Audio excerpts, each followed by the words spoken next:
ਸਾਡੀ ਮਾਂ ਬੋਲੀ ਨੂੰ ਤਾਂ ਇਹ ਸਰਕਾਰਾਂ ਨੇ ਦੂਰ ਕੀਤਾ ਹੀ ਹੋਇਆ ਸਾਡੇ ਤੋਂ, ਪਰ ਅੱਜ ਦੇਸ਼ ਦੇ ਅੰਨਦਾਤਾ ਨੂੰ ਜਿਸ ਤਰ੍ਹਾਂ ਇਹ ਜਲੀਲ ਕਰ ਰਹੀਆਂ, ਜੋ ਕਿ ਸਾਡੇ ਲਈ ਬਹੁਤ ਘਾਤਕ ਹੈ। ਮੈਂ ਸਮੁੱਚੀਆਂ ਪੰਜਾਬ ਦੀਆਂ ਮਾਵਾਂ ਨੂੰ ਅਪੀਲ ਕਰਦਾ ਹਾਂ ਕਿ ਉਹ ਹੰਭਲਾ ਮਾਰਨ, ਸਾਡੀਆਂ ਭੈਣਾਂ ਹੰਭਲਾ ਮਾਰਨ, ਸਾਡੀ ਇਹ ਬੋਲੀ ਨੂੰ ਸਾਂਭਣ।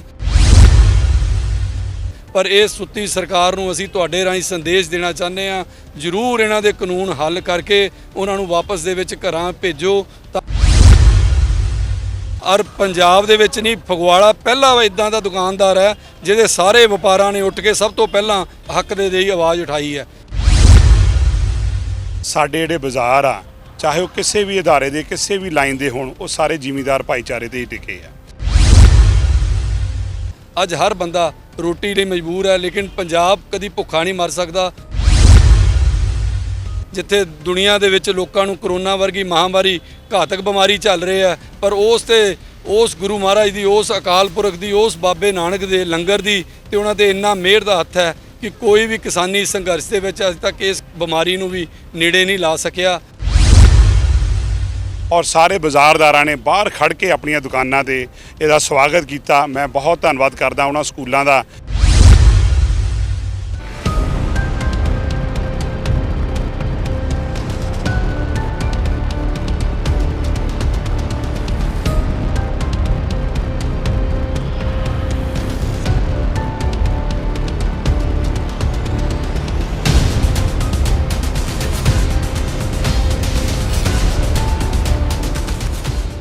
ਕਾਲੇ ਖੇਤੀ ਕਾਨੂੰਨਾਂ ਦੇ ਖਿਲਾਫ ਪੂਰੇ ਇੰਡੀਆ ਦੇ ਵਿੱਚ ਆਵਾਜ਼ਾਂ ਜ਼ੋਰ ਨਾਲ ਚੱਕ ਹੋ ਰਹੀਆਂ ਆ। ਜਿੱਥੇ ਇੱਕ ਜਿਉਂਦੀ ਜਾਗਦੀ ਮਿਸਾਲ ਫਗਵਾੜਾ ਦੇ ਵਿੱਚ ਵੀ ਮਿਲ ਰਹੀ ਹੈ, ਜਿੱਥੇ ਪੰਜਾਬੀ ਮਾਂ ਬੋਲੀ ਦਿਵਸ ਨੂੰ ਅੱਜ ਬੜੀ ਧੂਮਧਾਮ ਨਾਲ ਮਨਾਇਆ ਗਿਆ। ਕਲਾ ਸਿਹਤ ਕੇਂਦਰ ਦੇ ਪ੍ਰੈਜ਼ੀਡੈਂਟ ਜਿਹੜੇ ਕਿ ਰਿੰਪੀ ਕਿੰਨਾ ਜੀ ਹਰ ਸਾਲ ਇਹਨੂੰ ਬਣਾਉਂਦੇ ਆ ਤੇ ਨਾਲ ਵਪਾਰਕ ਸੰਸਥਾਵਾਂ ਵੀ ਸਾਥ ਦਿੰਦੀਆਂ ਆ।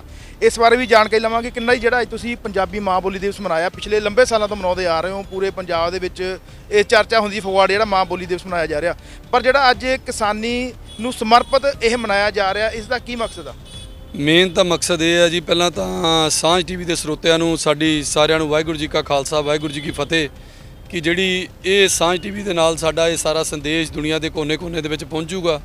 ਪੰਜਾਬੀ ਮਾਂ ਬੋਲੀ ਦਿਵਸ ਜਿਹੜਾ ਕੱਲ੍ਹ ਹੈਗਾ 21 ਤਰੀਕ ਨੂੰ, ਉਹਦੇ ਸਬੰਧ ਦੇ ਵਿੱਚ ਅਸੀਂ ਇਹ ਜਿਹੜਾ ਸ਼ਨੀਵਾਰ ਤਾਂ ਕੀਤਾ ਸੀ ਇੱਕ ਦਿਨ ਪਹਿਲਾਂ ਹੀ ਕਿ ਸਾਰਾ ਐਤਵਾਰ ਸਾਡਾ ਬਾਜ਼ਾਰਾਂ ਸਾਰੀਆਂ ਦੁਕਾਨਾਂ ਬੰਦ ਹੁੰਦੀਆਂ।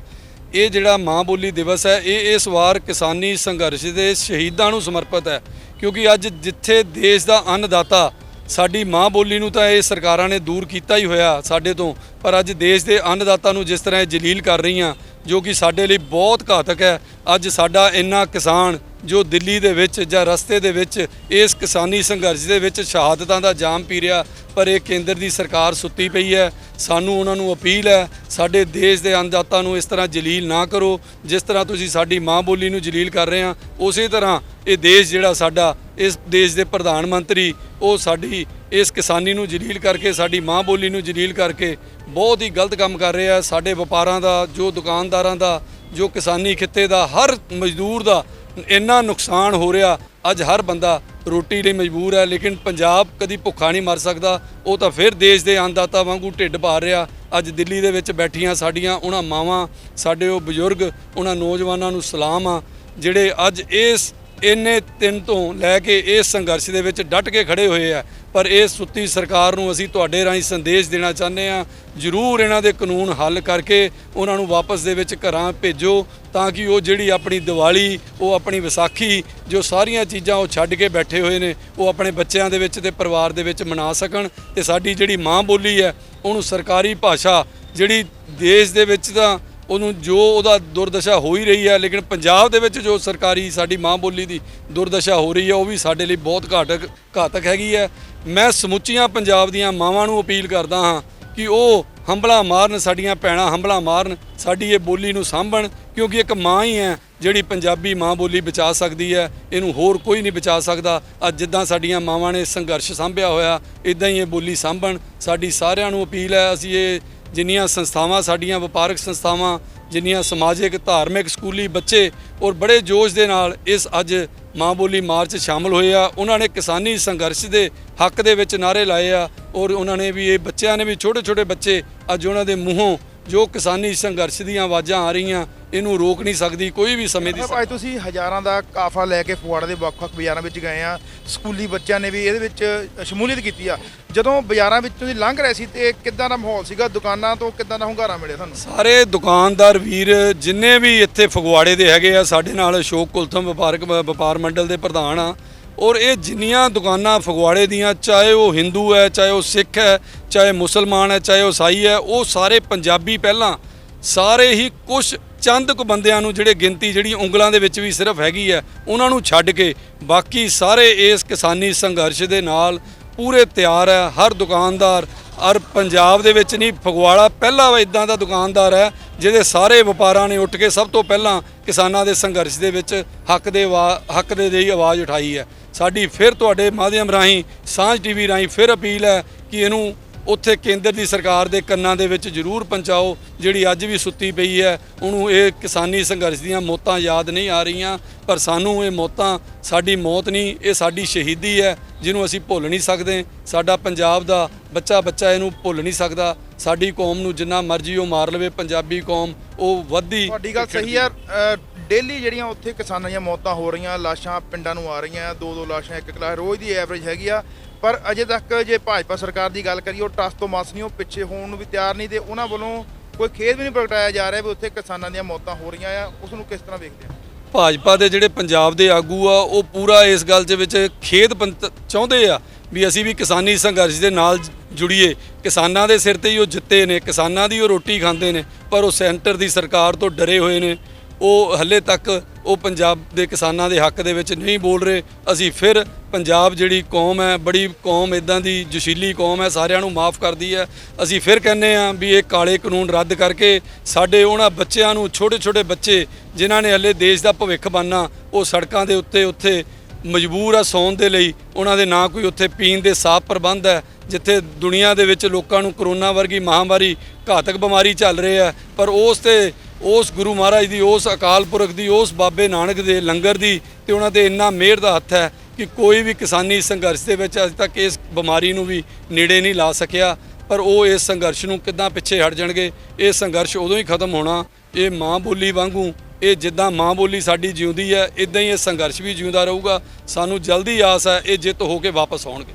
ਤੁਸੀਂ ਪ੍ਰਧਾਨ ਹੈਗੇ ਆ ਬਾਜ਼ਾਰ ਦੇ, ਤੁਸੀਂ ਵੀ ਦੇਖਿਆ ਵੀ ਕਿਸਾਨੀ ਸੰਘਰਸ਼ ਤਾਂ ਬਾਰਡਰਾਂ ਦੇ ਸੰਘਰਸ਼ ਚੱਲ ਰਿਹਾ, ਪਰ ਪੰਜਾਬ ਦੇ ਬਾਜ਼ਾਰਾਂ ਵਿੱਚ ਬੜਾ ਅਸਰ ਹੈਗਾ ਆ। ਵਪਾਰ ਵੀ ਠੱਪ ਪਏ ਆ, ਪਰ ਵਪਾਰ ਠੱਪ ਹੋਣ ਦੇ ਬਾਵਜੂਦ ਵੀ ਜਿਹੜੇ ਦੁਕਾਨਦਾਰ ਉਹ ਫਿਰ ਵੀ ਸਮਰਥਨ ਦੇ ਰਹੇ ਆ ਕਿਸਾਨਾਂ ਨੂੰ ਵੀ ਅਸੀਂ ਇਹਨਾਂ ਦੇ ਨਾਲ ਆ। ਕੀ ਕਹੋਗੇ? ਕਿਉਂਕਿ ਤੁਹਾਨੂੰ ਸਾਰਿਆਂ ਨੂੰ ਪਤਾ ਕਿਸਾਨ ਭਾਈਚਾਰਾ ਹੀ ਜਿਹੜਾ ਅੰਨਦਾਤਾ ਆ। ਸਾਡੇ ਜਿਹੜੇ ਬਾਜ਼ਾਰ ਆ, ਚਾਹੇ ਉਹ ਕਿਸੇ ਵੀ ਅਦਾਰੇ ਦੇ, ਕਿਸੇ ਵੀ ਲਾਈਨ ਦੇ ਹੋਣ, ਉਹ ਸਾਰੇ ਜ਼ਿਮੀਂਦਾਰ ਭਾਈਚਾਰੇ ਤੇ ਹੀ ਟਿਕੇ ਆ। ਕਿਉਂਕਿ ਇਸ ਏਰੀਏ 'ਚੋਂ ਜ਼ਿਆਦਾ ਜਿਹੜੀ ਸੰਗਤ ਬਾਹਰ ਗਈ ਹੈ ਔਰ ਉਹਦੇ ਕਰਕੇ ਜਿਹੜੀ ਸਾਡੇ ਦੁਆਬੇ ਦੀ ਉੱਨਤੀ ਤਰੱਕੀ ਇਸੇ ਕਰਕੇ ਹੋਈ, ਜ਼ਿਮੀਂਦਾਰ ਭਾਈਚਾਰੇ ਕਰਕੇ। ਬਾਕੀ ਅੱਜ ਪੰਜਾਬੀ ਮਾਂ ਬੋਲੀ ਦਿਵਸ ਮਨਾਇਆ ਗਿਆ ਫਗਵਾੜੇ ਦੇ ਵਿੱਚ, ਜਿਹਦੇ ਵਿੱਚ ਕਿ ਬਹੁਤ ਹੀ ਸਾਰੀਆਂ ਸਾਡੀਆਂ ਐਸੋਸੀਏਸ਼ਨ, ਸਾਰੇ ਜਥੇਬੰਦੀਆਂ ਨੇ ਸਾਥ ਦਿੱਤਾ ਔਰ ਸਾਰੇ ਬਾਜ਼ਾਰਦਾਰਾਂ ਨੇ ਬਾਹਰ ਖੜ੍ਹ ਕੇ ਆਪਣੀਆਂ ਦੁਕਾਨਾਂ 'ਤੇ ਇਹਦਾ ਸਵਾਗਤ ਕੀਤਾ। ਮੈਂ ਬਹੁਤ ਧੰਨਵਾਦ ਕਰਦਾ ਉਹਨਾਂ ਸਕੂਲਾਂ ਦਾ ਜਿਨ੍ਹਾਂ ਨੇ ਆਪਣੇ ਛੋਟੇ ਬੱਚੇ ਵੀ ਅੱਜ ਸਾਡੇ ਇਹਦਾ ਭਾਗ ਬਣਾਇਆ ਗਿਆ। ਇਹ ਬਹੁਤ ਰਿੰਪੀ ਕਿੰਨਰਾਈ ਦਾ ਬਹੁਤ ਵੱਡਾ ਉਪਰਾਲਾ ਆ ਫਗਵਾੜੇ ਸ਼ਹਿਰ ਲਈ। ਸੋ ਅੱਜ ਜਿਹੜਾ ਕਿ ਪੰਜਾਬੀ ਮਾਂ ਬੋਲੀ ਦਿਵਸ ਦੀ ਅਗਵਾਈ ਕੀਤੀ ਸੀ ਰਿੰਪੀ ਕੈਨੇਡਾ ਉਹਨਾਂ ਨੇ, ਪੂਰੇ ਫਗਵਾੜਾ ਦੇ ਬਾਜ਼ਾਰਾਂ ਵਿੱਚੋਂ ਮਾਰਚ ਕੱਢਿਆ। ਵੱਡੀ ਗੱਲ ਇਹ ਵੇਖਣ ਮਿਲੀ ਕਿ ਜਿਹੜੇ ਕਿਸਾਨੀ ਨੂੰ ਸਮਰਪਿਤ ਇਹ ਸੀਗਾ, ਬਾਜ਼ਾਰਾਂ ਦੇ ਵਿੱਚ ਗਏ ਆ ਜਦੋਂ ਕਿਸਾਨਾਂ ਦੇ ਖਿਲਾਫ ਜਿਹੜੇ ਖੇਤੀ ਬਿੱਲ ਪਾਸ ਹੋਏ ਉਹ ਤਖਤੀਆਂ ਲੈ ਕੇ ਇਹਨਾਂ ਵੱਲੋਂ ਰੋਸ ਵੀ ਜ਼ਾਹਰ ਕੀਤਾ ਗਿਆ ਤੇ ਬਹੁਤ ਵੱਡੀ ਗਿਣਤੀ ਵਿੱਚ ਲੋਕਾਂ ਨੇ ਇਹਨਾਂ ਨੂੰ ਸਮਰਥਨ ਵੀ ਦਿੱਤਾ। ਕੈਮਰਾਮੈਨ ਜੱਸੀ ਸੈਣੀ ਦੇ ਨਾਲ ਹਰਦੀਪ ਸਿੰਘ ਤੱਗੜ, ਸਾਂਝ ਟੀਵੀ ਫਗਵਾੜਾ। ਸਤਿ ਸ਼੍ਰੀ ਅਕਾਲ ਦੋਸਤੋ, ਮੈਂ ਰੋਹਿਤ ਗੁਪਤਾ ਬ੍ਰਿਟਿਸ਼ ਐਜੂਕੇਟ ਤੋਂ। ਅੱਜ ਅਸੀਂ ਯੂਕੇ ਦਾ ਇੱਕ ਹੋਰ ਵੀਜ਼ਾ ਲਿੱਤਾ ਵਾ। सर्विस वाली योदा मैं मेरे फ्रेंड ने रिकमेंडेड किया सी तो फाइल थ्रू ब्रिटिश एजुकेशन लगाओ ਤੇ ਅੱਜ ਮੇਰਾ ਵੀਜ਼ਾ ਆਇਆ। I am very happy and my parents are also happy. ਅਸੀਂ ਸਪਾਊਸ ਵੀਜ਼ੇ ਦੇ ਨਾਲ ਜਾ ਕੇ ਯੂਕੇ ਸਟੱਡੀ ਕੰਟੀਨਿਊ ਕਰਨ ਚ ਬਹੁਤ ਖੁਸ਼ ਹਾਂ ਤੇ ਅਸੀਂ ਤੁਹਾਡਾ ਦਿਲ ਧੰਨਵਾਦ ਕਰਦੇ ਹਾਂ। ਜੇ ਤੁਸੀਂ ਵੀ ਸਟੱਡੀ ਵੀਜ਼ਾ ਤੇ ਬਿਜ਼ਨਸ ਸਪਾਊਸ ਦੇ ਨਾਲ ਯੂਕੇ ਜਾਣਾ ਚਾਹੁੰਦੇ ਹੋ ਤਾਂ ਇੱਕ ਵਾਰ ਬ੍ਰਿਟਿਸ਼ ਐਜੂਕੇਟ ਜ਼ਰੂਰ ਵਿਜ਼ਿਟ ਕਰਿਓ। Thank you. ਮੈਨੂੰ ਬਹੁਤ ਹੀ ਮੈਂ ਥੈਂਕਫੁਲ ਹਾਂ ਬ੍ਰਿਟਿਸ਼ ਐਜੂਕੇਟ ਤੇ ਕਿ ਮੈਨੂੰ ਮੇਰਾ ਵੀਜ਼ਾ ਵਿਦਿਨ 5 ਡੇਜ਼ ਮਿਲਿਆ। ਮੈਨੂੰ ਇਹਨਾਂ ਦੀਆਂ ਸਰਵਿਸ ਬਹੁਤ ਵਧੀਆ ਲੱਗੀਆਂ। ਮੇਰੀ ਸਾਰੀ ਪੇਮੈਂਟ ਆਫਟਰ ਵੀਜ਼ਾ ਸੀਗੀ। ਮੈਨੂੰ ਕੋਈ ਵੀ ਇੱਥੇ ਆਪਣੀ ਵੀਜ਼ਾ ਦੀ ਕੋਈ ਪ੍ਰੋਬਲਮ ਨਹੀਂ। ਬੜੀ ਖੁਸ਼ੀ ਵਾਲੀ ਗੱਲ ਆ, ਪ੍ਰਭੂ ਕਿਰਪਾ ਨਾਲ ਅੱਜ ਅਸੀਂ ਯੂਕੇ ਦੇ 12 ਵੀਜ਼ੇ ਲਿੱਤੇ ਨੇ। ਫਸਟ ਆਫ ਆਲ ਤਾਂ ਮੈਂ ਸਭ ਨੂੰ ਕੰਗ੍ਰੈਸ ਕਰਨਾ ਚਾਹੂੰਗਾ। ਆਫਟਰ ਲੋਕਡਾਊਨ ਹੁਣ ਤੱਕ ਅਸੀਂ 72 ਯੂਕੇ ਸਟੂਡੈਂਟ ਵੀਜ਼ਾ ਲੈ ਚੁੱਕੇ ਨੇ। ਸਾਡਾ ਸਕਸੈਸ ਰੇਟ 100% ਆ। ਜੇਕਰ ਤੁਸੀਂ ਆਪਣੇ ਸਪਾਊਸ ਤੇ ਆਪਣੇ ਬੱਚੇ ਨਾਲ ਆਪਣਾ ਫਿਊਚਰ ਯੂਕੇ ਵੀ ਦੇਖ ਰਹੇ ਹੋ ਤੇ ਆਪਣੇ ਡਾਕੂਮੈਂਟਸ ਲੈ ਕੇ ਤੁਸੀਂ ਸਾਡੇ ਆਫਿਸ ਵਿਜ਼ਿਟ ਕਰ ਸਕਦੇ ਹੋ।